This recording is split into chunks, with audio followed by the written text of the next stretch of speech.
거의 저번에 전했던 말씀의 반복인데요. 그 말씀이 온전히 우리 속에 지금 자리 잡지 못했다라는 생각 때문에 거의 그 말씀이 되풀이되고 마지막 말씀 좀 더 볼 텐데요. 잘 따라오셔서 말씀이 놓쳐지지 않기를 바랍니다. 최근에 두 가지 시험 묵상에서 보았듯이 하나님의 인도를 신뢰하라가 결국 주제였는데 말씀 본문만 보면 그렇게 얻어지기 어렵단 말이에요. 말씀 본문은 불에서 뛰어내리라 이거였는데 결국 주제는 하나님의 인도를 신뢰하라, 의심하지 마라, 시험하지 말라 이거였단 말이에요. 마찬가지로 여러분들에게 필요한 것은 오늘 말씀을 들으면서 본문과 저의 설교가 함께 나와야 돼요. 설교는 설교대로 동의합니다, 아멘 아멘 하고 본문을 볼 때 이게 무슨 말씀이지? 라고 하면 어려워진단 말이에요. 2000년 전의 말씀이고 언어와 문법도 지금과 다를 수밖에 없고 게다가 나라도 다르고 문화도 다르고 그렇기 때문에 그 말씀을 이해하는 데는 적잖이 주의가 필요합니다. 2000년 전에 한국에 있는 소설도 이해하는데 오래 걸리잖아요. 근데 외국에 있는 말씀은 더 어떻겠습니까? 좀 더 이렇게 자세하게 상세하게 써줬으면 좋겠지만 그건 지금 우리 마음이고요. 그 당시는 최선을 다했단 말이죠. 그러니까 우리는 그 2000년 전에 그 헬라 말로 쓰여진 이 성경을 이해하는데 분명히 주의가 필요합니다. 오늘 하나님께서 성령님께서 그런 지혜를 부어주시기를 바랍니다. 지금 바울은 로마 교인을 향해서 그 중에서도 특히 유대인을 향해서 믿음으로 의롭게 됨을 가르쳐주고 있습니다. 기억납니까? 왜냐하면 유대 기독인들은 율법의 행위를 통해서 의를 얻을 수 있다고 생각했기 때문입니다. 우리가 그 말씀 한번 보십시다. 시작. 그러므로 사람이 의롭다 하심을 얻는 것은 율법의 행위에 있지 않고 믿음으로 되는 줄 우리가 인정하노라. 유대 기독인들도 믿음에다가 율법을 더해서 의를 얻을 수 있다라고 생각을 하니 이 유대 기독인들 누굴 되게 닮았습니까? 갈라디아서의 거짓 형제들 닮았죠. 같은 것을 말하고 있습니다. 예수님을 믿어서 구원을 받고 그 후 율법의 행위로 의를 얻는다라고 같은 말을 하고 있어요. 하지만 분명한 차이는 있습니다. 갈라디아의 형제들은 말 그대로 거짓 형제들이에요. 그들은 자신들의 유익을 위해서 거짓된 복음을 전하는 자들이었습니다. 왜냐하면 율법과 할례를 전하면 명예를 얻기 때문에 그래요. 유대인에게서 명예를 얻기 때문입니다. 여기서 예전에 들었던 것을 잠시 첨언하자면 예수님을 받아들이지 않는 유대인들에 대해서 이 원래 유대인들, 정통 유대인이라고 할까요? 보수 유대인이라고 할까요? 그들은 당연히 좋아하지 않았죠. 유대인들이 예수님을 받아들이는 걸 좋아하지 않았어요. 그런데 그 중에서도 유대인을 받아들인 예수님을 받아들인 유대인들 중에서도 할례와 율법을 전한다면 그렇게 문제 삼지 않았어요. 왜냐하면 유대인에게서 가장 중요한 것은 율법과 할례였거든요. 여기에 긍지를 가지고 있는 사람들이었습니다. 그렇기 때문에 그래 가장 중요한 율법과 할례를 전한다면 아류는 인정해 줄 수 있다. 예수 믿는 건 인정해 줄 수 있다. 이렇게 해서 이 거짓 형제들은 자신들의 위협을 그런 식으로 모면하게 된 것입니다. 그러니까 바울이 이렇게 얘기했었죠. 기억납니까? 읽어봅시다. 시작. 형제들아 내가 지금까지 할례를 전한다면 어찌하여 지금까지 박해를 받으리요. 그리하였으면 십자가의 걸림돌이 제거되었으리니. 이 말은 할례를 전한다면 박해를 받는다 안 받는다? 안 받는다. 저 거짓 형제들이 그랬단 말이에요. 박해받지 않으려고. 근데 바울은 할례를 전했습니까? 안 전했죠. 그러니까 이거는 유대인들이 못 참는 겁니다. 유대인의 그 긍지를 무너뜨리고 더더욱이 유대인의 회당에 가가지고 율법 지킬 필요 없어요, 할례 받을 필요 없어요 이렇게 얘기하니까 못 참는 거예요.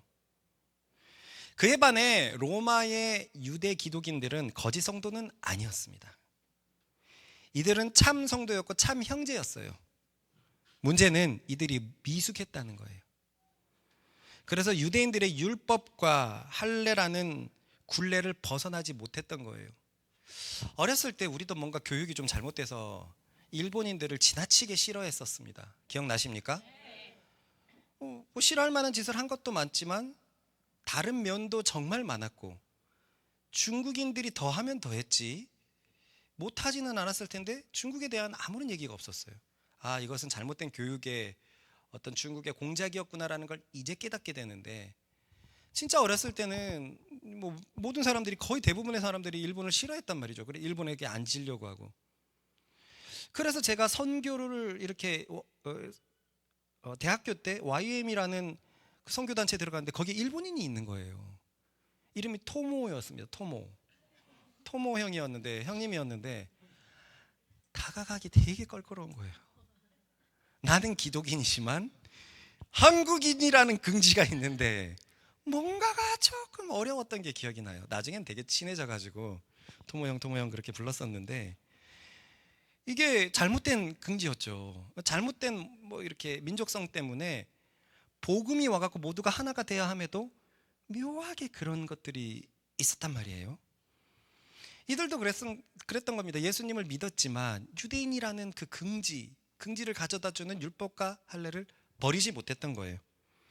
그래서 믿음 더하기 율법은 의라는 가르침을 로마 교회의 유대 기독인들과 갈라디아의 거짓 형제들이 똑같이 주장했지만, 이들을 대하는 바울의 태도는 분명히 다릅니다.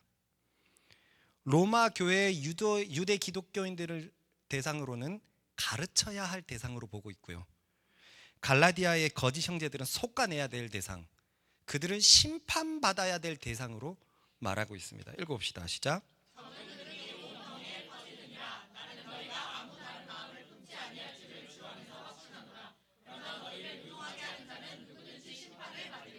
굉장히 강경한 어조로 뭐 고자가 되라 이 말씀도 뒤에 있던 걸 봤죠. 중심이 거짓되었기 때문에 그래요. 그러나 로마서에서 호통을 치지만 호통뿐이지 형제라는 기조는 변하지 않고 있어요. 그리고 또한 부드럽게 말을 하기도 하고요. 그래서 우리는 로마의 유대 기독인을 생각할 때 잘 생각해야 됩니다. 그들은 진짜 기독교인이었지만 율법주의를 벗어나지 못했던 미숙한 자들이었다라는 것을 이해해야 됩니다. 그래서 믿음을 가르치려고 계속 하고 있는 거예요. 율법과 할례를 넘어서 왜 믿음으로 의를 얻는지 가르치려고 하는 겁니다. 그렇게 인용된 인물이 유대인들의 그 입지전적인 인물이었던 아브라함과 다윗이죠. 먼저 아브라함에 대해서 바울이 이렇게 언급했습니다. 읽어봅시다. 시작.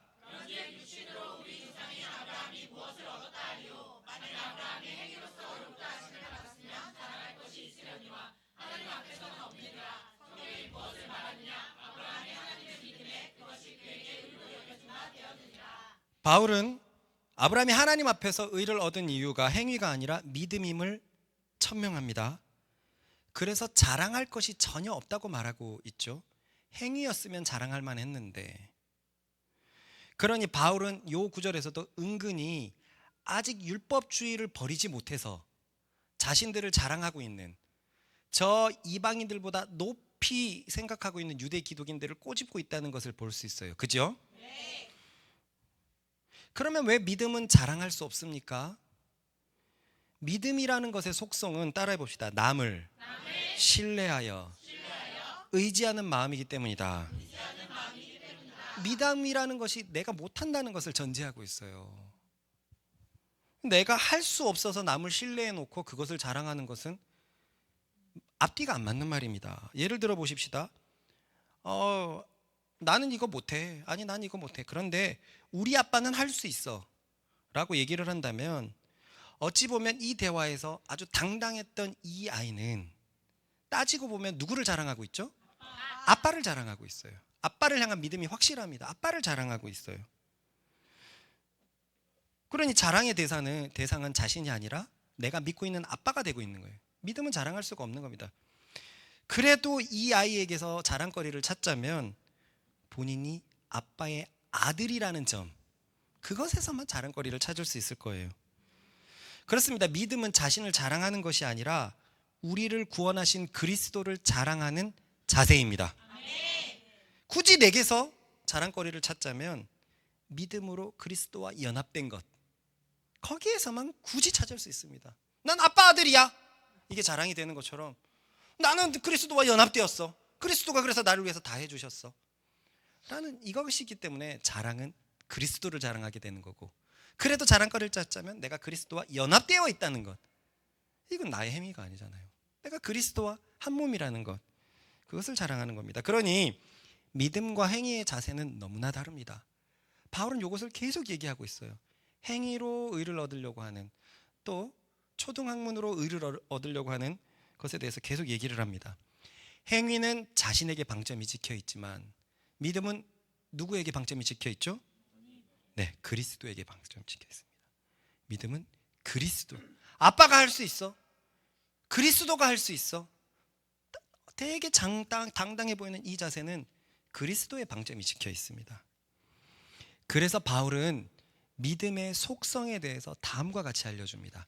읽어보겠습니다. 성경에 무엇을 말하느냐? 아브라함이 하나님을 믿음에 그것이 그에게 의로 여겨진바 되었느니라. 이라는 자에게는 그 사실이 의로 여겨지지 아니하고 무수로 여겨지느니라. 이를 아니할지라도 경건하지 아니한 자를 의롭다 하시는 이를 믿는 자에게는 그의 믿음을 의로 여기시나니.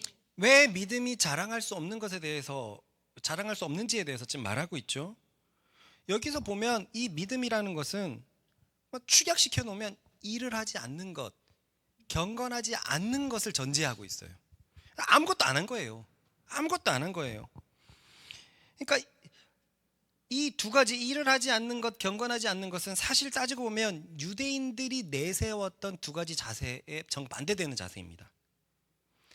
그들은 하나님께 선택되어서 하나님을 위해서 일하는 유일한 백성이었고, 하나님의 법을 지키며 하나님의 일을 하는 유일한 백성이라고 생각했고, 그래서 열심히 일을 하고 율법의 행위를 지키는 것으로 인해서 자신들이 하나님 앞에 경건하다, 경건한 자로 인정받는다라고 생각했던 거예요. 간주했던 거예요. 율법을 열심히 지키면 하나님을 만족시켜 드릴 수 있다, 고로 나는 경건한 자다 라고 유대인들은 그렇게 얘기를 했는데, 이렇듯 유대인들은 자신들의 경건을 자신들의 행위로, 노력으로 얻을 수 있다고 생각했습니다. 이것이 한마디로 공로주의죠. 구원받을 공로가 자기 자신에게 있다는 거예요. 그러나 믿음은 이런 것이 아닙니다. 믿음은 일을 하는 것으로 얻을 수 없다라고 얘기를 하고 있어요. 믿음은 일을 안 했는데 얻어지는 것이라고 얘기를 하고 있어요. 왜냐하면 믿음이라는 자신의 무능함 속에서 출발하기 때문에 그렇습니다. 항상 믿음은 이게 전제가 되어야 돼요. 여러분, 복음의 전제가 왜 그렇게 길었습니까? 우리는 죄인이다, 하나님 앞에 아무도 설 수 없다라는 것에서 시작을 하는 겁니다. 그러니까 믿음은 일을 할 수가 없어요. 하나님의 일을 할 수가 없습니다. 믿음은 사람은 하나님의 일을 할 수가 없어요. 하나님 앞에서 경건하게 할 수가 없어요. 다시 말하지만 믿음은 자신의 무능함에서 출발하기 때문입니다. 예를 들어 우리가 한번 살펴봤던 아브라함을 한번 생각해 봅시다. 우리는 지난번에 아브라함이 가졌던 상황을 살펴보았는데요, 그는 가나안 족속들의 표적이 되어 있었습니다. 그래서 몹시 두려워하고 있었어요. 두려워한 이유가 무엇이죠?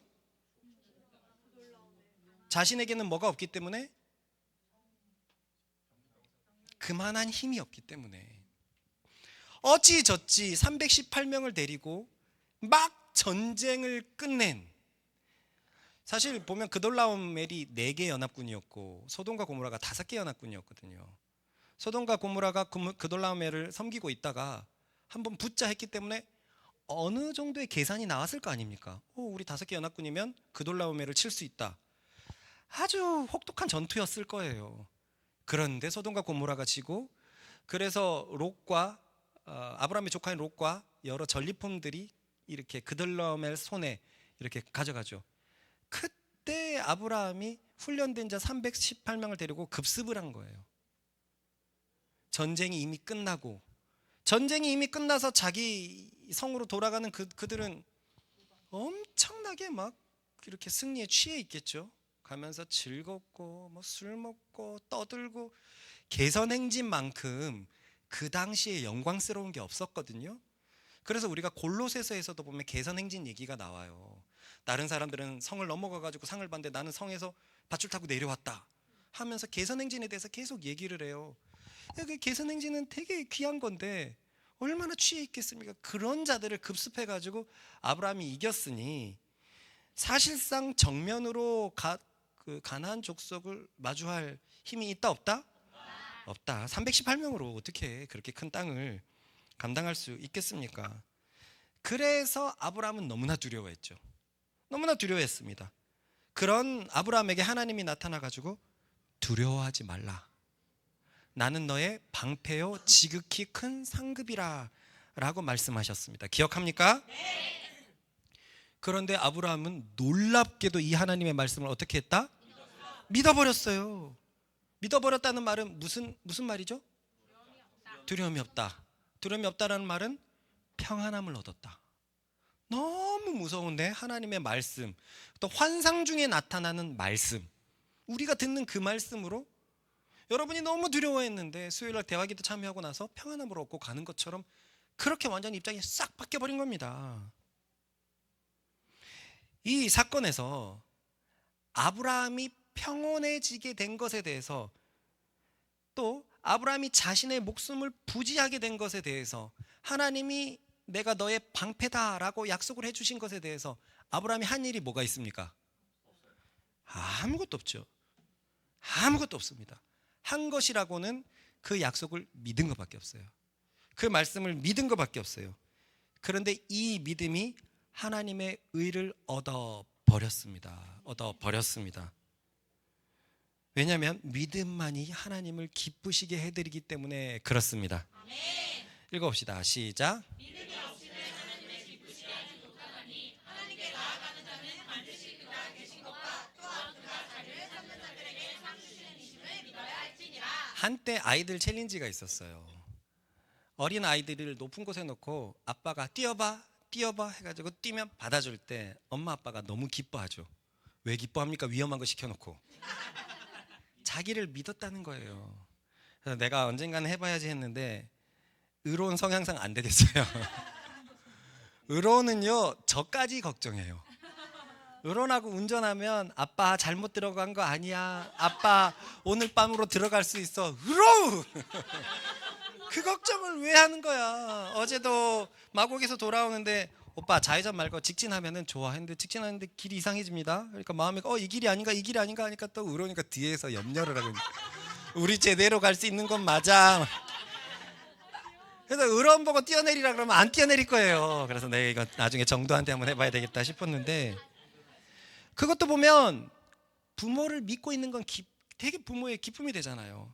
마찬가지처럼 아브라함은 아무것도 없는데 내가 너의 뒤에 있어, 너의 방패야, 이 사실을 믿은 것은 하나님에게 기쁨이 되는 겁니다. 그래서 기쁨이 되니까, 감히 죄인이 하나님을 기쁘시게 했으니까 하나님 앞에 설 수 있게 된 의를 얻게 된 것입니다. 이것이 믿음의 매우 놀라운 점이에요. 자신에게는 능력이 없는데 믿음은 하나님의 보호를 입게 만듭니다. 자신에게는 내 앞길을 헤쳐갈 능력이 없는데 믿음은 하나님의 인도하심을 입게 만들어버립니다. 이번 주에 묵상에서 종종 밝혔지만 이제 초등교육이 다가오는 아이들이 이제 한 명씩 나오고, 그리고 2030도 10년 중에서 4년째가 거의 지나가고 있습니다. 가끔 두려움들이 찾아와요. 아이들의 초등교육, 중등교육, 고등교육을 우리가 감당할 수 있을까? 그리고 전체가 함께 사는 것이 이게 과연 마땅한 일일까? 과연 내게 그럴 에너지가 있는가? 그런데 그때마다 저는 지금까지 인도하신 하나님을 요즘에는 기억합니다. 성령께서 기억하게 해요. 지금까지 여기까지 걸어오고 인도함을 받은 건 너의 능력이었냐? 네가 지혜로워서 지금 너가 30명이나 되는 성인들을 이끌 수 있는 것이냐? 네가 아주 능력이 많아가지고 이제 40이 다 돼가는 성인들을 그냥 그렇게 이끌 수 있는 것이냐? 네가 나를 믿었고 나를 바라봤기 때문에 내가 너를 인도한 것 아니냐. 그러니 앞으로도 계속 나를 바라보고 내게 맡기면 나는 너와 말씀 사랑의 길을 인도할 것이다. 이렇게 두려움을 저는 늘 돌파가 되더라고요. 그렇습니다. 믿음은 내게 없는 것을, 하나님의 것을 입게 만들어 버리는 유일한 수단입니다. 마찬가지로 사람은 모두가 죄인인데 어떤 방법으로도 자신을 구원할 수 없는데 믿음은 경건하지 않은 우리를 하나님 앞에서 의롭게 만들어 버립니다. 아까 그 아브라함의 행위, 죄인인데 하나님을 기쁘시게 했어요. 그래요. 믿음은 경건하지 않은 자를 의롭게 만들어 버립니다. 읽어봅시다. 시작.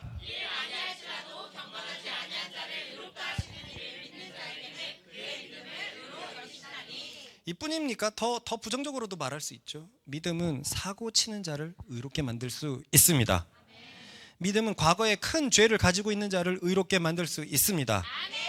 믿음은 아무리 봐도 앞길이 험난하게 예상되는 자도 의롭게 만들 수 있습니다.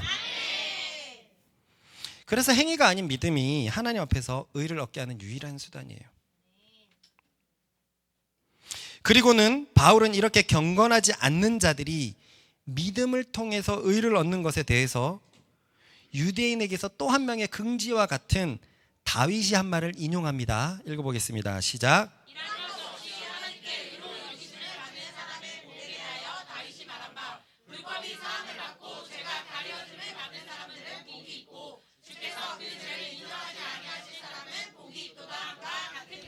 이 부분이 제가 아직 우리의 깨달음이 덜 됐다라고 생각하는 부분인데 집중해서 잘 따라와 보세요. 사실 저는 이 구절을 볼 때마다 이 부분의 문맥이 자연스럽지가 않습니다. 아브라함이 말하는 의와 다윗이 말하는 의가 달라 보이기 때문에 그래요. 왜냐하면 지금 보듯이 우리가 아까 말씀 속에서 아브라함이 하나님 앞에서 의를 얻게 된 것은 무엇입니까? 믿음입니다. 그런데 여기 6절에 보면 이런 것이 없어 하나님께 의로 여기심을 받는 자들의 복에 대해서 얘기하면서 7절부터 8절까지 믿음이라는 글자가 나옵니까? 안 나와요. 다윗은 회개가 의롭게 되는 수단이라고 지금 말하고 있어요. 그러니까 갑자기 여태까지 믿음 얘기하다가 다윗의 회개를 통해서 의를 얻는 것, 더 정확히 얘기하면 회개를 통해서 죄사함을 얻는 것을 얘기하는 것이 자연스럽지 못한다는 내 속에 그 생각이 계속 있었어요. 확실히 이 부분은 바울의 뭐라 그럴까, 자신의 생각이 굉장히 크게 가미된 것 같은데요. 그것은 6절이 제가 볼 때 그렇습니다. 다시 한번 6절 읽어볼까요? 시작.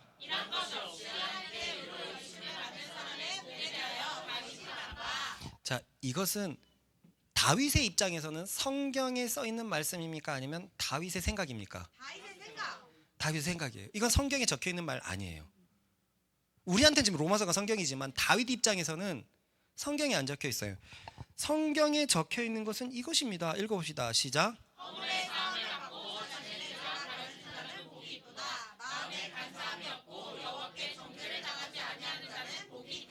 우리에게도 유명한 찬송이죠. 자복송이라고 하는, 그렇게 만드는 송인데 32장 1절에 바로 이렇게 시작돼요. 그러니까 이 앞에 말씀처럼 일한 것이 없이 하나님께 의로 여기심을 받는 사람이라는 해석은 순전한 바울의 해석이란 말입니다. 그러니까 다윗의 이 고백을 받고 보고서 저렇게 해석을 해도 되나? 저걸 굳이 의로 그렇게 껴맞춰도 되나? 라는 부분에 대해서 저는 계속 좀 뭔가 마음이 불편했습니다.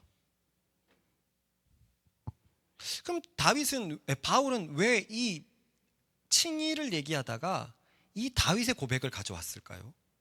왜 가져왔을까요?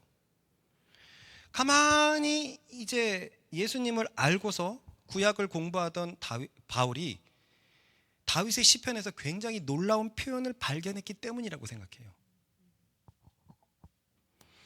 왜냐하면 이 시편 32편은 지금 본 것처럼 죄인의 죄가 하나님께 가려지는 것에 대해서 얘기를 하고 있고, 그래서 여호와께 정죄를 당하지 않는 것에 대해서 얘기를 하고 있는데, 언뜻 우리가 알기로는 율법과 달리 말하는 것 같거든요.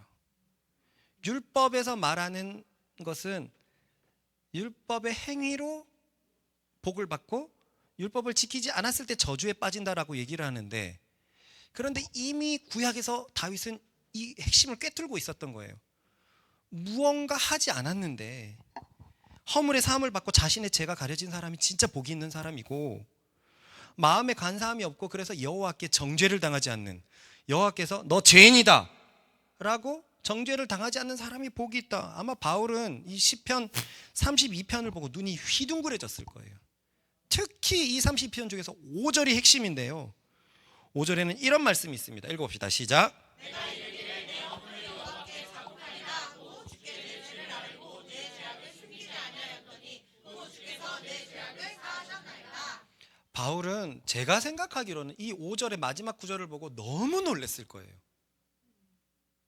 자기는 여태까지 율법을 통해서, 율법의 승점죄를 통해서 완전해진다라고 생각을 했는데, 시편은 전혀 그것을 얘기하지 않고 있고, 사람의 뭐가 없는데 주께서 죄악을 사하심에 대해서 얘기를 하고 있어요. 아니, 죄 사함이 구약에도 있네? 이런 사람이 진짜 복이 있네? 그리고 이 5절에는 그 죄 사함을 받은 비결이 나오죠. 그 비결은 율법의 행위가 아니었어요. 허물을 자복하는 것, 내 죄를 아뢰는 것, 내 죄악을 숨기지 아니하는 자들에 대해서 죄 사함을 받는다라고 되어 있어요. 5절 다시 한번 읽어봅시다. 시작. 자복하리라. 아뢰고 숨기지 아니하였더니 분명히 이것은 쉽게 알게 된, 쉽게 좀 생각하는 율법과 다르죠. 율법은 이렇게 해서 복은 못 받아요. 율법은 의를 위해서 주어진 말씀이 아니었다는 걸 이제는 우리가 알고 있기 때문입니다. 그러나 유대인들은 율법으로 의를 얻으려고 했었잖아요. 한마디로 죄 사함을 받는 것에 대해서는 다윗이 회개하는 것이라고 말하고 있었다는 거예요. 그런데 바울이 이런 사람을 칭의, 의로운 사람이다라고까지 한 이유가 있습니다. 아까 봤던 1절에 의로운 사람들이 받는 복이라고 칭한 이유가 있어요. 여기서는 사실 죄사함만 얘기를 하고 있는데요, 이 32장 끝에는 이런 말씀이 있었습니다. 읽어봅시다. 시작. 너희 의인들아 여호와를 기뻐하며 즐거워할지어다. 마음이 정직한 너희들아 다 즐거이 외칠지어다. 여기에서 중요한 단어가 뭡니까? 의인들아, 의인들아, 의인들아. 그러니까 바울은 구약을 샅샅이 공부하면서 또 하나의 의롭게 되는 비결을 발견하게 된 겁니다. 하나는 믿음으로 의를 얻는 것이었어요. 또 하나는 회개를 통해서 죄 사함을 얻어 의인이 되는 것이었어요. 그래서 바울은 이 시편에 대해서 이렇게 다시 한번 볼까요? 해석했던 겁니다. 시작. 이러한 것이 없이 하나님께 의로 여기심을 받는 사람의 복에 대하여 다윗이 말한다. 이란 것이 없다는 말은 하나님께 기쁨이 될 만한 그 어떤 것도 하지 않았다는 말이죠. 했다는 것은 죄를 숨기지 않은 것, 죄를 자복한 것, 죄를 아뢰한 것, 이건 일한 게 아니잖아요. 제가 했어요. 오늘도 뭐 좀 재밌는 일이 있었는데, 이제 의로운이가 자기가 고의로 갖고 하지 않은 것에 대해서는 아빠가 안 혼낸다는 걸 알았잖아요. 그래서 오늘 아침에 이제 차를 타려고 애들을 태우는데, 의로운이가 뭐 어떻게 하다가 가방으로 구름이를 빵 쳤어요. 그래서 구름이가 자빠지고 울었어요. 그랬더니 의로운이가 소리를 치는 거예요. 내가 몰라서 한 일이야! 몰라서 한 일이라고! 아, 의로운, 네가 의도로 한 건 아니지만 잘못한 건 잘못한 거야. 그 잘못한 것에 대해서는 네가 그렇게 미안하다고 사죄를 해야지, 당당한 게 아니야.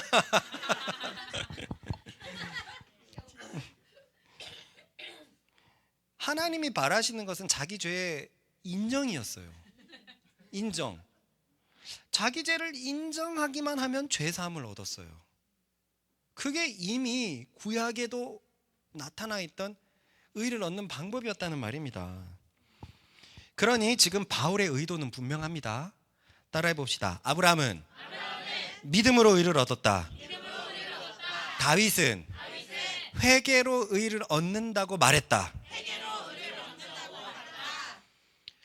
자, 여기까지는 좋습니다. 그런데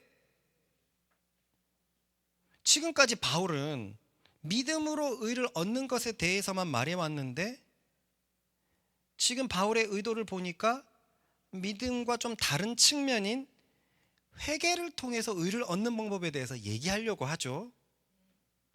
그것은 분명히 시편에 성경에 그렇게 적혀 있으니까 의를 얻는 방법에 대해서 또 하나 설명을 하는 겁니다. 그러니까 바울의 입장에서는 하나님께 의를 얻는 수단을 입체적으로 지금 보여주고 있는 거예요. 그래서 한쪽에는 믿음이고 동전의 뒷면에는 회개를 통해서 의를 얻는 면을 보여주는 겁니다. 그래서 이 믿음과 회개로 의를 얻는 것을 보여주려고 하고 있고, 이것을 한 글자로 줄이면 따라해 봅시다. 회심. 회심을 얘기를 하고 있어요. 자, 그러면 바울이 칭의에 도달하기 위해서 이 입체적인 면을 보여주는 이유가 뭘까요? 왜냐하면 칭의라는 것에서도 역시 동전의 뒷면에는 죄사함이라는 명제가 문장이 적혀 있기 때문에 그렇습니다. 그러니 도식을 그려보면 이렇게 됩니다. 따라해봅시다. 믿음은 칭의로 연결되고 회개는 죄사함으로 연결된다. 그러니까 믿음의 뒷면에는 뭐가 있다? 아니죠. 믿음의 뒷면에는 뭐가 있다? 회개가 있다. 회개가 있다. 그리고 믿음과 회개가 합쳐져 가지고 이 회심이 칭의를 가져오는데 그 칭의의 뒷면에는 뭐가 있다? 죄사함이 있다. 그런데 저는 여기에서 의문이 들었던 게 뭐냐면 바울의 의도는 알겠어요. 분명히 보입니다. 믿음만이 아니라 회개를 통해서도 의를 얻을 수 있다라는 것을 보여주려는 것이 이해는 갑니다. 근데 그럴 거라면 앞에서부터 이것을 강조해야 되는 게 아니냐 이거죠. 앞에서부터 읽어봅시다. 시작.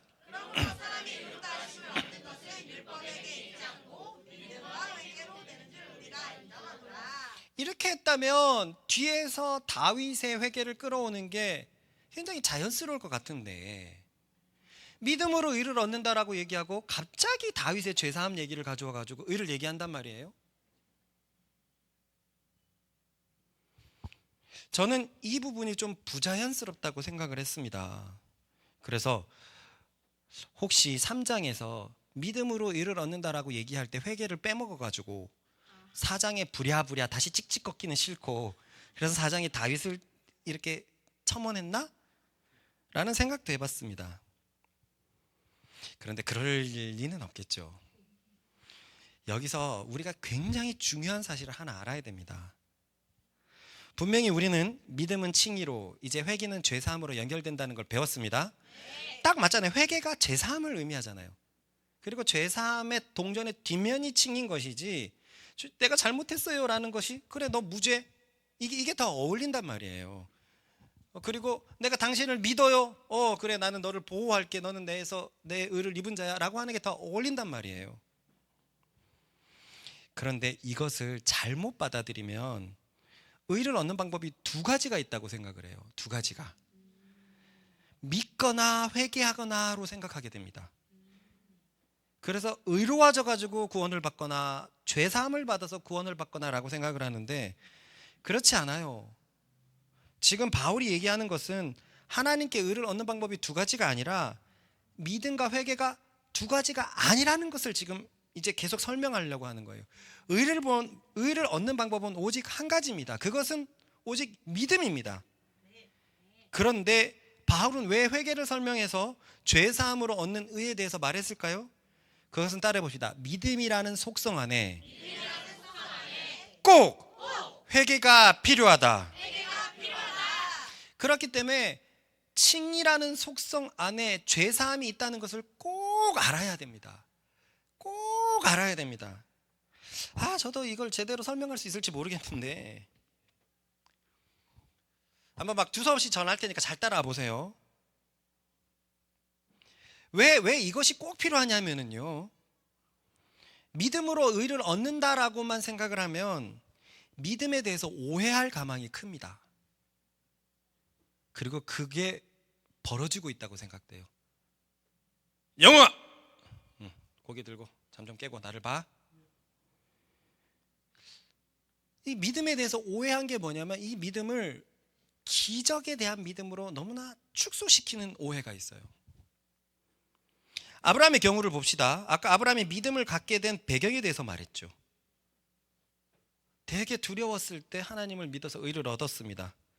그때 사실 아브라함은 두 가지를 믿었거든요. 그것은 여호와께서 방패가 되신다는 것을 믿었고, 하나는 여호와께서 지극히 큰 상급이 된다는 것을 믿었습니다. 읽어봅시다. 시작. 이후에 여호와의 말씀이 환상 중에 아브라함에게 임하여 이르시되 아브라함아 두려워하지 마라. 나는 내 방패요 너의 지극히 큰 상급이니라.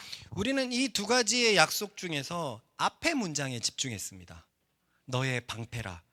왜냐하면 두려움을 해결할 수 있는 직접적인 것은 방패죠, 방패. 그리고 그 뒤에는 이어지는 복이고요.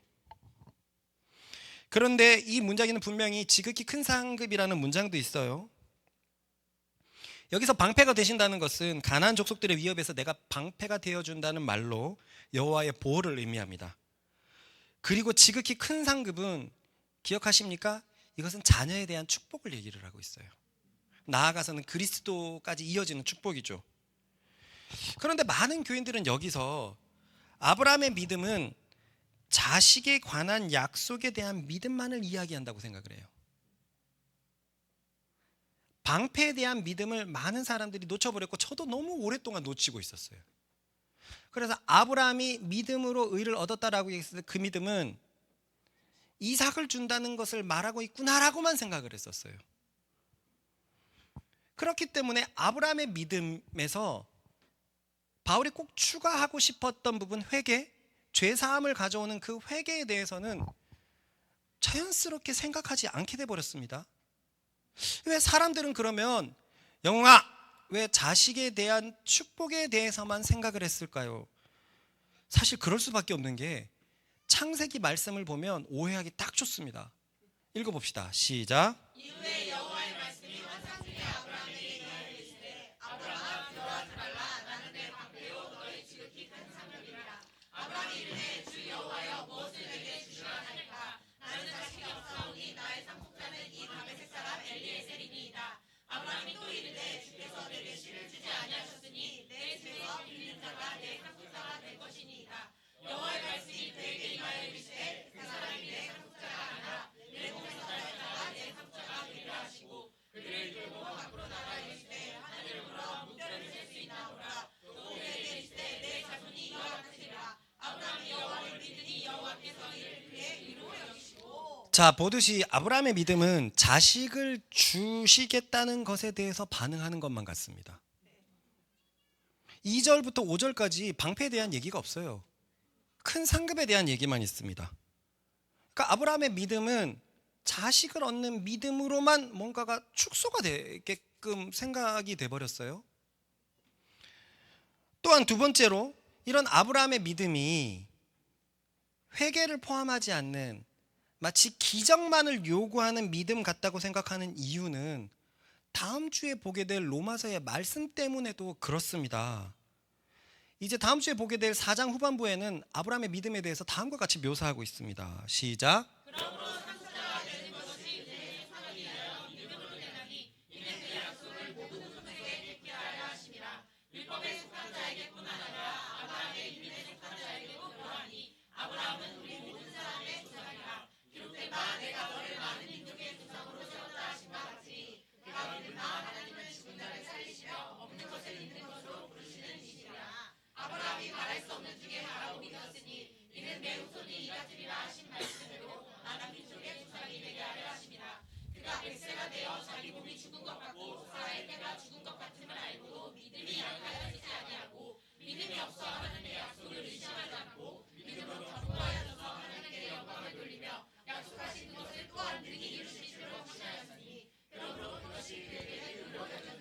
자, 이 뒷말씀도 영락없는 자식에 대한 그 믿음을 얘기하는 것 같습니다. 그죠? 그러니까 사람들은 믿음하면 기적을 먼저 떠올려요.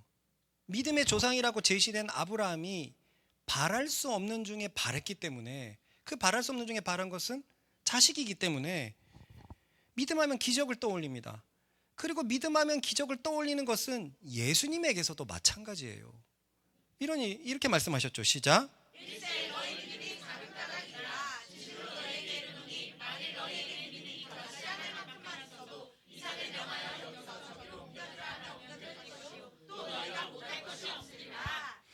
참 오랫동안 저는 이 부분이 매칭이 되지 않았어요. 무슨 말이냐면, 의인은 믿음으로 말미암아 계속 살아가야 된다고 하는데 예수님을 믿는다는 건 도대체 뭘까? 그가 십자가를 날 위해서 십자가를 지신 것을 믿고 그 뒤로는 뭘까? 근데 예수님의 이 얘기도 믿음 가지고 있으면 기적을 일으킨다라고 얘기하는 것 같고, 아브라함의 믿음의 조상이라고 하는 아브라함도 바랄 수 없는 중에 바란 것에 대한 믿음을 얘기하는 것 같고, 이렇게 되니까 예수님을 믿고 난 후에 교인들의 삶에서의 믿음은 뭔가 기적을 바라는 믿음이 돼버려가지고, 기도를 할 때도 보면 굉장히 샤머니즘처럼 막 기도하는 교인들이 얼마나 많은지 모르겠어요. 내게 복을 주십시오, 내게 능력을 주십시오, 내게 구원을 주십시오, 믿음만 있으면 다 된다고 했으니 주십시오. 아브라함도 바랄 수 없는 중에 바랐으니 그 믿음을 주십시오. 믿음을 이런 식으로만 생각하게 되니까 사실 어떻게 보면 지금 현대 교인의 어떤 그 모습들이, 양상들이 예수님 시대 때 영광의 메시아만 바라보는 백성들하고 비슷해져 버려요. 예수님의 메시아는 두 가지가 함께 있어야 되죠. 뭐와 뭡니까? 고난의 메시아와 영광의 메시아입니다. 근데 고난의 메시아는 초림 때의 메시아고 영광의 메시아는 재림 때의 메시아예요. 근데 사람들은 재림 때의 메시아를 초림 때도 다 생각을 해버려서 그가 오면 우리를 최고의 나라로 만들어줄 것이다 라고 해서 메시아에 취해 있었습니다. 하지만 메시아가 걸어가야 될 길, 그 고난의 길, 희생의 길, 그리고 그것을 쫓아가야 될 길에 대해서는 전혀 보지 않고 있었어요. 뭔가 신앙이 붕 떠 있었다는 거예요. 이해가 가죠? 네. 그런데 우리는 어떻습니까? 우리도 뭔가 믿음이라는 것은 처음에 믿어서 예수 그리스도를 믿어가지고 십자가에서 내 죄를 해결하고 해결되는 것은 좋은데, 그 뒤로의 믿음은 내가 살아가는데 능력이 필요하고 구원이 필요하고 축복이 필요하고 하나님의 역사를 나타내기 위해서 필요한 수단으로만 생각을 하는 거예요. 얼마나 오랫동안 우리는 믿음을 기적으로만 대했습니까? 그러니 사실상 예수님을, 십자가에 달린 예수님을 믿고 나서 그 뒤로 왜 그렇게 믿음이 필요한지 잘 모릅니다. 그 믿음은 복 주기 위한 수단이고 능력 주기 위한 수단이니까 일단 나는 큰 거 십자가에서 구원을 해결했고 그 뒤로 믿음으로 어떻게 살아가야 되는지에 대한 방법을 잘 모른다는 거예요. 좀 더 주님을 닮고 싶은 사람이면 막 1000시간씩 기도하면서 내게 능력을 주십시오, 은사를 주십시오, 주님이 주시면 된다고 했지 않았습니까? 해가지고 오만 데다가 믿음을 갖다 붙여요. 믿음이 없어갖고 그런 거라고 생각을 하고 더 막 행위로 나가갖고 막 쌓습니다.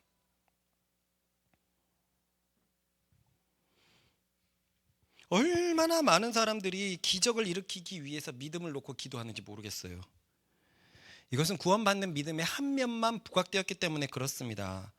그래서 바울은 믿음을 얘기하면서 그쪽만 부각되지 않도록 믿음 속에 꼭 있어야 될 회개를 약간 부자연스럽게라도 여기다 집어넣은 거예요. 왜냐하면 지금까지 얘기한 것은 모두가 죄인이다, 복음의 전제를 얘기하고 앞으로 얘기할 것은 예수께서 이 죄를 해결하셨다라는 것이거든요. 예수께서 해결하셨다. 그래서 이 사실을 믿느냐 못 믿느냐의 문제인데, 믿음이 딱 다리가 되어줘야 되는데 아브라함의 믿음만 강조를 하게 되면 기적에 대한 믿음만 추구하게 되니까 죄 문제에 대해서 그리스도가 무슨 일을 하시고 십자가 이후에도 무슨 일을 하시는지에 대해서 가볍게 생각할 가망이 너무 크기 때문입니다. 그러니까 현대교인들이 좀 이상한 양상이 벌어졌어요. 예수님을 믿는다고 하면서 자기가 늘 죄인이라고 생각하고 기도만 하면 회개하는 그리스도인들이 있고, 또한 믿음이 필요한 것은 믿음의 영역, 기적의 영역, 능력의 영역으로 하게 되고, 저는 이 부분을 오랫동안 해결하지 못했어요. 구약의 얘기는 그리스도의 십자가와 좀 안 어울려 보입니다. 진짜 말 그대로 능력이 막 하나님의 능력이 팍팍팍 보여지고 믿음으로 살아가고 큰일을 한 얘기에 대해서 보여요. 그뿐만이 아닙니다. 복음서 역시 그렇습니다. 예수님의 복음서 역시 십자가를 향해서 달려가고 있다고는 하지만 그 삶은 문둥병을 고치고 중풍병을 고치고 풍랑을 잠잠케 하고 야이로 딸을 죽은 데서 일으키고 나사로를 일으키고 막 오병이어를 하고 이런 얘기들만 있으니까 여기에서 믿어라고 하는 건 뭘 믿는 거지? 그런데 이게 바울 서신 신약으로 가면은 오로지 그리스도의 십자가만 믿으라고 하거든요. 뭔가가 이게 저는 잘 매칭이 잘 안 됐었어요. 좀 이해가 가십니까? 일단 다음 논거에 들어가기 위해서 이 질문에 대해서 답을 합시다. 그럼 창세기는 왜 그렇게 기적에 대한 말씀만 쭉 얘기하고 있었을까요? 방패에 대한 말씀은 안 하고 지극히 큰 상급에 대한 얘기만 했을까요? 제가 저번에도 얘기했는데 그것은 아브라함이 그만큼 두려웠기 때문이라고 생각해요. 그래서 하나님은 너의 방패라고 얘기하고 나서는 상급에 대해서만 얘기를 하십니다. 그래서 아브라함이 자식을 정말 얻게 되고 하나님의 말씀이 이루어지면 방패에 대한 말씀이 생각날 수밖에 없기 때문에 아무것도 없는 상황에서 나는 너의 방패야, 너에게 복을 줄 거야. 근데 그 복이 실제 임하게 되면 나는 너의 방패라는 말씀이 더욱더 믿어지게 되죠. 그렇기 때문에 저는 이 자식을 얻는 얘기에 대해서 많이 적혔다고 생각을 합니다. 또한 4장 후반부에 아브라함의 믿음이 자식에 관해 초점을 맞추고 있는 이유는 믿음의 기적적인 면을 얘기하는 게 아니에요. 지금 바울은 유대인을 향해서 얘기하고 있어요. 유대인은 행위로 의를 얻는데 바울이 얘기하는 것은 믿음의 기적적인 측면을 얘기하는 것이 아니라 믿음이라는 것은 아무것도 없는 상태에서 하나님을 믿어서 얻는 그거를 얘기하는, 행위의 반대 관점에서 얘기하는 겁니다. 다시 한번 읽어볼까요? 시작.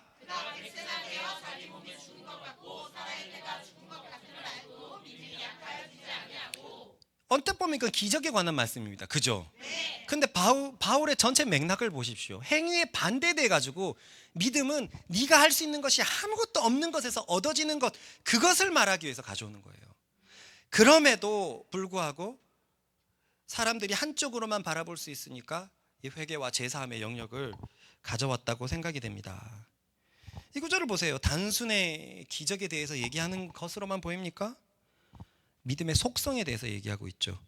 없는 것 같은 데서 있게 하는 것, 죽은 것에서 살게 하는 것, 일을 하지 않았는데 보상을 받는 것, 경건하지 않는데 의롭다 여기심을 받는 것.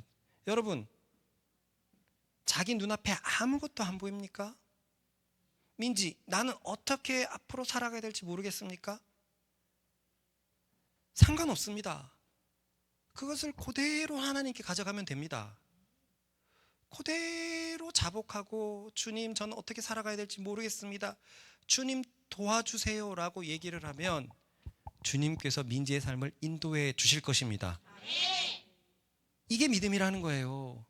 우린 자꾸 현실을 보고 보상을 생각을 해요. 요만큼 했기 때문에 주어진다. 저는 결혼이 앞날이 안 보여요. 저는 일터가 앞날이 안 보여요. 저는 자녀 교육이 앞날이 안 보여요. 저는 도대체 무엇을 해야 될지 모르겠어요. 좋습니다. 이게 지금 전제에 들어가고 있어요. 하나님, 저는 제 인생을 위해서 스스로 할 수 있는 게 없습니다. 내게 믿음을 주십시오. 믿음을 주십시오. 그래서 바울이 이 경우를 가져왔습니다. 이미 생리가 끊어졌어요. 90세 100세가 되는데 아무것도 못하는 이 사람, 그러니까 행위의 반대로 이거를 가져온 것이지 기적으로 가져온 게 아니란 말입니다. 다시 그럼 논고로 돌아가서, 그러므로 우리는 우리의 믿음 속에 회개가 반드시 포함되어야 되는 것을 꼭 기억하십시다. 한번 믿음 속에 회개가 포함되어 있지 않다고 생각을 해봅시다. 그럼 어찌 될까요? 아까 말했던 많은 교인들이 저지르고 있는 실수처럼 그저 기적만 바라보게 되는데, 근데 그것은 사실 세상 잡신들에게 바라는 것과 별로 다를 게 없어요. 자신에게 기적을 줄 대상이 필요한데 그것이 그리스도가 될 뿐입니다. 그래서 많은 사람들이 주시옵소서, 내게 능력 주시옵소서 뭐 하는 걸 보면은 옆에서 저게 참 신앙일까? 저 사람이 기도하고 있는 대상을 산신령으로 바꿨을 때 내용이 뭐 100% 똑같으면 과연 우리가 믿는 그리스도가 이런 분일까? 저는 진짜 그런 생각이 들더라고요. 나름 제 세대 때 기도원을 많이 다녔어요. 아버지도 기도원을 지금까지도 다니고 계시고, 이모부도 기도원이고, 그래서 저는 기도원에서 참 많이 걷고 기도원에서 밤새도록 기도하는 분들을 많이 봤습니다. 그래서 제가 대학교 가도 기도원을 자주 갔었어요. 청계산 기도원, 서울에서도 청계산 기도원을 한 달에 한 번씩 가고 12시간 기도도 하고, 대학원에 가서도 대학원에 있는 산에 가고 기도를 해요. 그렇게 청계산 기도원에 가보면, 청계산이 되게 크거든요. 저기 강남에 있는. 올라가 보면 기도처에 보면은 타이어가 하나씩 산속에 이렇게 하나씩 숨어 있어요. 그럼 사람들이 다 이렇게 그 박스를 하나 들고 와가지고 박스 깔아놓고 밤새도록 기도합니다. 근데 그 기도에 진짜 100%가 뭐냐면 능력 달라는 거예요. 하나님이 내게 능력 주시면 나 사역 열심히 할 수 있는데, 하나님이 내게 복을 주시면 내 사업 뚫어낼 수 있는데, 그 기도만 밤새도록 울부짖는데, 아니 옆에서 뭐 가까이 있지는 못하죠. 서로 기도가 방해가 되니까. 근데 그런 사람들만 자꾸 보니까 우리가 믿는 그리스도는 어떤 분이지? 근데 대상만 달리 그리스도라고 부르면 되는 걸까? 믿음의 기적적인 면만 부각이 되면 이렇게 돼버립니다. 저는 전에 행위로서 신을 주무르려고 하는 것이 초등학문이라고 하였어요. 잡신들을 보면 정성이 부족해 라고 하면서 행위를 계속 촉구하죠. 불교도 고행을 촉구하고 수양을 쌓으라고 합니다. 그런데 기독교는 행위가 아니라 믿음으로 의를 얻는다라고 말하고 있어요. 근데 그런 사람들을 보면 내가 1000시간 기도하면, 40일 금식하면, 제 근처에서도 40일 금식하는 사람이 한 두세 사람 됐거든요. 40일 금식하면 이런 걸 얻는다라고 생각해요. 성경에 그런 게 안 적혀 있어요. 그 믿음으로 의를 얻는 방법이 아닙니다. 오히려 기독교는 기적을 받는 방법이 그런 잡신들보다 편한 것 같아요. 잡신들은 정성이 있어야 됩니다. 돈을 많이 내야 돼요. 그죠? 기독교는 믿음만 있으면 된다고 해요. 그러니까 가가지고 아무것도 안 하고 내게 복 달라, 구원 달라, 능력 달라라고 얘기하는 것은 오히려 훨씬 더 편한 것 같아요. 그래서 그런 사람들이 주름잡던 교회들을 보면 그리스도의 인격을 발견하기가 너무 좀 쉽지가 않았어요. 능력이 있다고 하는 사람들을 보면 저는 기도원 부흥성회를 얼마나 많이 따라가겠습니까? 뭔가 삶이 거칠고, 그런데 하나님이 능력 주셔서 자신은 하나님의 사람이 되어갖고 걸어가는 것 같은데, 예배를 끝나고 사람들을 대하는 것 같은 거 보면 이게 거룩한 사람이라고 말할 수 있을까 싶을 만한 행동과 언사들을 참 많이 봐왔어요. 근데 믿음은 그런 게 아닙니다. 우리는 전에 구원의 7가지 과정에 대해서 배운 적이 있어요. 한번 볼까요? 쭉 읽어봅시다. 시작.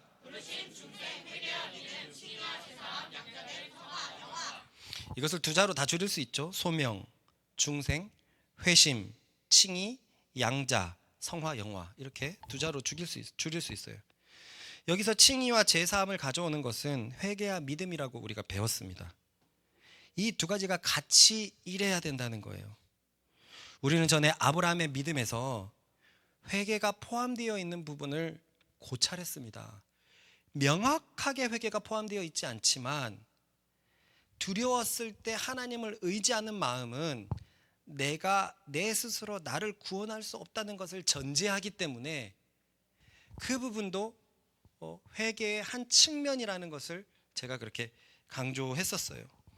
자신의 무능력함을 인정하고 하나님의 절대성을 받아들이는 것. 나는 그게 나아가서 나는 죄 때문에 하나님 앞에 설 수 없던 것을 그리스도의 피로 죄 사함을 받는 것. 그래서 그것이 회개의 원형이 되고, 그러므로 아브라함의 믿음에서도 회개의 영역을 찾을 수 있고, 그래서 칭의의 다른 면인 죄 사함의 영역을 찾을 수 있다고 말했습니다. 믿음이 그런 것입니다. 그저 기적을 믿어라라고가 아니라 내가 철저하게 무능력한 죄인이라는 것을 인정해야지만 참 믿음을 가질 수 있습니다. 내가 하나님 앞에서 얼마나 죄인인지, 나는 선하게 살아가는데 어떠한 능력도 보탤 수 없다는 것을, 이것을 철저하게 인정할 때 내 죄가 사해지고 그것이 하나님 앞에서 의롭게 여겨질 수 있다는 거예요. 어떤 병의 뚜껑을 따는데 그것이 인간의 힘으로는 절대로 딸 수 없게 설계되었다고 생각해 봅시다. 이 사실을 받아들인 사람은 어떻게 할까요? 계속 딸라고 할까요? 아니에요. 내가 할 수 없다는 걸 철저하게 인정하는 사람은 자기가 하려고 껍적대지 않습니다. 도와달라고 다른 방법들을 찾아보게 될 거예요. 그러나 에이, 할 수 있을 것 같은데 라고 생각하는 사람은 어떨까요? 쓸데없는 짓을 끝까지 하게 됩니다. 예전에 구덩이를 말했던 거 기억나죠? 도저히 나갈 수 없다는 것을 안다면 할 수 있는 건 뭐만 남습니까? 소리치는 것밖에 없어요. 그런데 내가 올라갈 수 있을 것 같아가지고 껍적껍적 되면, 엉뚱한테 힘을 다 써버리면 정작 사람이 지나가도 온 힘을 다해서 부를 수 있는 에너지가 남지 않게 되어 버립니다. 이것이 복음의 전제예요. 모두가 죄인이라는 건요. 그래서 믿음에는 이 전제가 반드시 들어가 있어야 됩니다. 왜 내 삶은 하나님께서 인도해 주시지 않는 것 같이? 그것은 믿음이 부족한 것이고, 그것은 또 반대로 돌아보니 자신의 무능력함을 인정하지 않는 것이에요. 자기가 뭔가를 하려고 하는 거예요. 자기가 내 손에서 뭔가를 놓지 않고 있는 겁니다. 그러니까 믿음이 그 사람의 삶을 계속 복 가운데 인도할 수 없는 거예요. 우리는 믿음으로만 성령 안에 있다는 것을 알게 되거든요. 근데 믿음이 없으면 성령 안에 있지만 아무런 영향력을 발휘할 수 없습니다. 왕좌와 거지를 생각을 해보세요. 거지가 왕자로 입양되었지만 자기가 왕자라는 걸 믿지 못하면 실제 신분은 왕자지만 거지처럼 살아갈 수밖에 없다는 거예요. 믿음이 이겁니다. 이 믿음이 나를 계속 성령 안에 있다는 것을 인식하게 만들어서 성령의 능력으로 그리스도와 연합되고 살아가게 만들어 버립니다. 그런데 이 믿음을 가지려면 나의 무능력함, 무기력함, 무력함을 철저하게 인정을 해야 된다는 거예요. 많은 교인들이 이러한 것을 얼마나 가지고 살아가고 있습니까? 그저 내 죄를 한번 크게 회개해가지고 옛날에 눈물 흘면서 십자가를 믿은 적이 있으면 난 구원받았다라고 생각을 하고 나서 믿음으로 계속 걸어가야 된다고 할 때 내가 정말 무기력한다는 것을 얼마나 인정하고 있죠? 한번 보십시다. 내가 내 힘으로 이제 2030을 끌어간다고 생각을 해봅시다. 내가 내 힘으로 모자사역을 끌어간다고 생각을 해봅시다. 전 뭐 해야 될까요? 서점에 가갖고 교육책부터 뒤다보고 좋다는 거 다 뒤다보고 할 겁니다. 근데 그런다고 한다고 저 강남에 있는 사람들만큼 교육할 수 있습니까? 없어요. 그러면 계속 정죄를 받고 뒤떨어지지 않게 열심히 하지만 우리의 환경은 그게 안 되거든요. 안 돼요. 그런데 내가 믿음을 갖고 있으면 어떻게 할까요? 믿음을 갖고 있으면 아까 예배 초반에 말한 것처럼 이들이 예수를 믿어 성령의 기름 부음 받는 것에 온 힘을 다할 겁니다. 왜냐? 주께 기름 부음 받은 자는 더 이상 배울 것이 없기 때문에 그렇습니다. 성령이 있으면 그 성령님 안에 있다는 것을 그 믿음 안에서 걸어가기만 하면 그들의 삶을 하나님께서 인도하실 것이기 때문에 그렇습니다. 다니엘이 남들보다 뛰어난 지혜를 얻기 위해서 무엇을 했습니까? 그가 했던 것은 믿음의 싸움을 벌였던 거죠. 그랬을 때 그 지혜가 주어졌습니다. 남들처럼 똑같이 살아가되 믿음의 싸움을 벌여서 그런 거예요. 그런데 믿음으로 하나님의 능력을 가져오고 내 삶을 가져오고 복을 가져오고 이 모든 것이 맞지만 자꾸 내가 무언가를 할 수 있다, 또 뭔가 죄된 생각을 가지고 있다, 나는 이것을 포기하지 못하겠다, 나는 세상을 누릴 건 누려야 되겠다. 제가 그랬거든요. 오래전에 제가 생각했던 것이, 뭔가 하나님 앞에서 너무 회개하다 보면, 야, 저 죽어가는 낙도에 사역자가 없으니까 너 가라. 하나님을 온전히 신뢰하지 못했어요. 가면 어떻고 말면 어떻습니까? 하나님이 결국에는 각 사람을 최고로 인도하실 텐데요. 이 믿음이 없으니까, 나는 유명한 사람이 되고 싶으니까 자꾸 그 말씀을 자꾸 거부하고 포기하게 되고 막, 그런데 안 가려고 하는 거예요. 안 가려고 하는 겁니다. 그렇습니다. 믿음은 바로 여기서 시작돼야 돼요. 아브라함의 믿음의 단면만을 보면 죄 문제를 놓칠 수 있습니다. 그래서 정말 많은 교인들이 죄를 심상히 생각하고 자신의 무력함에 대해서 가볍게 생각을 합니다. 죄는 인간의 모든 악한 상황을 초래한 장본인이고요, 그 죄가 십자가에서 예수님께 심판받았다고 하나 죄가 완전히 죽은 것은 아닙니다. 예수님의 권세 앞에서는 무기력해졌지만 여전히 믿지 않는 자들에게서는 세상에서 가장 강력한 권세입니다. 게다가 사단은 자신이 패배했다고 생각하지 않아서 강력한 모반을 준비하고 있죠. 그게 요한계시록에 적혀 있습니다. 문제는 그 죄가 여전히 그리스도인에게 영향을 끼칠 수 있다는 점이에요. 그렇습니다. 예수님을 믿는다고 해도 죄의 영향에서 우리는 벗어나는 것이 아닙니다. 심판날이 안 왔기 때문에 우리의 타락한 육신이 그대로 있는 거예요. 그대로 있는 겁니다. 우리가 십자가를 믿어서 얻게 된 것은 죄의 책임입니다. 죄를 지어서 내가 지어야 될 책임에 대해서 자유로워진 거예요. 문제는 죄의 책임은 사라졌지만 죄의 영향은 여전하다는 겁니다. 그러니 그리스도인에게 믿음이 요구가 됩니다. 이 세상 속에서, 사단이 다스리는 이 세상 속에서, 타락한 본성 속에서 죄에 계속 노출이 되어 있기 때문에 믿음을 가지고 살아야 되는 거예요.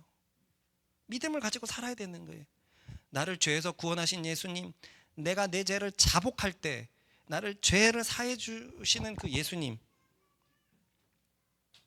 그러므로 십자가의 믿음은 예수님을 믿어 회심한 순간 한 번 필요한 것이 아니라 그 후로도 죄의 영향에서 벗어나 천국의 영향 아래에서 살기 위해 믿음이 계속 요구됩니다. 그러니까 반쪽짜리가 되지 말자고요. 믿음의 한 가지 측면만 보고, 좋은 쪽 측면만 보고, 내 삶 속에서 세상을 허용하고 죄의 영향들을 허용하면서도 뭔가 내가 하나님 앞에 점점 받아들여질 것이라고 생각하는 것은 큰 오산이라는 겁니다. 그리스도인은 심판날까지 죄의 영향을 받고 삽니다. 그렇기 때문에 그리스도인은 심판날까지 믿음의 싸움을 벌여야 됩니다. 오직 싸워야 될 건 이거예요. 이 믿음이 끊임없이 유혹받고 침묵받았습니다. 너 그래서 되겠어? 말씀으로만 살면 되겠어? 너 육신으로도 살아야 되지 않겠어? 돌을 떡되게 해야 되지 않겠어? 너 뭘 해야 되지 않겠어? 그러니 많은 교인들이 예수 믿고 집도 있어야 되고, 예수 믿고 차도 있어야 되고, 예수 믿고 좋은 곳이 있어야 되고. 그런데 이건 끝나지 않을 거예요. 이게 해결되면 뭐 좋아질 것 같다. 아니요, 끝나지 않을 겁니다. 내가 결혼하면 문제가 해결될 것 같다. 아니요, 그 다음에는 없는 현실에 대해서 또 고민하게 될 거예요. 아, 내가 자녀만 있으면 해결될 것 같다. 아니요, 그 다음에는 자녀 교육 문제로 해결되지 않을 거예요. 끊임없이 믿음의 싸움을 벌여야 된단 말이에요. 그럴 때마다 나는 나의 무능력함을 인정하고 나를 도와주시기로 작정하신 하나님께 항상 부르짖을 준비가 되어 있어야 합니다. 믿음은 그냥 믿습니다라고 해결되는 게 아니에요. 내가 못하는 것, 내가 무기력하다는 걸 인정해야 돼요. 그러니까 다윗의 말씀이 무엇입니까? 그 거대한 죄 앞에서 주님, 나는 죄인입니다. 저는 제 죄를 숨기지 않겠습니다. 제 죄를 자복하니 저를 받아주세요. 이렇게 자기 자신을 그냥 다 주님 앞에 드렸더니 하나님께서는 그것을 의로 여겨주시고 죄를 사해 주셨습니다. 그러니 믿음의 회개가 포함되고 있다고 생각하는 자들은 세상을 분명히 달리 삽니다. 항상 무능력한 자라는 것을 잊지 않고 살아요. 나의 나된 것은 주님의 은혜라는 것을 잊지 않고 살게 됩니다. 그러니 그 사람의 말투와 성품에는 얼마나 예수님을 닮아 있겠어요. 내 힘으로 믿음을 잃었다고 생각하는 사람들은 자신을 자랑하게 되지만, 나는 할 수 없다라는 것을 인정하는 사람들은 뭘 하나하나 해도 예수님의 인품이 담겨 있고 그럴 겁니다. 그러니 능력 달라고 10시간씩 막 1000일 기도해야지 주어지는 것이 아니라, 나의 무력함을 인정하고 항상 영 안에서 살기를 위해 믿음으로 싸우는 자들에게 하나님의 구원과 복과 기적이 임하는 것을 믿으시기 바랍니다. 우리 같이 한번 기도하십시다. 거두절미하고 이렇게 기도하십시다. 참 믿음으로 인도하여 주십시오. 그리고 그 믿음을 위해서 나의 무력함이 반드시 전제해야 된다는 걸, 나는 죄인이라는 것을 항상 잊지 않아야 된다는 것을, 십자가를 통해서 내가 죄 사함을 받아도 죄의 영향 아래에 놓아져 있는 연약한 죄인이라는 것은, 내가 강해진 것은 예수님과 연합되었기 때문에 강해진 것이지 나 자체는 여전히 매우 무력한 자라는 것을 기억하면서 주여 참 믿음의 길로 인도하소서. 우리 주여 한번 주같이 기도하시겠습니다. 주여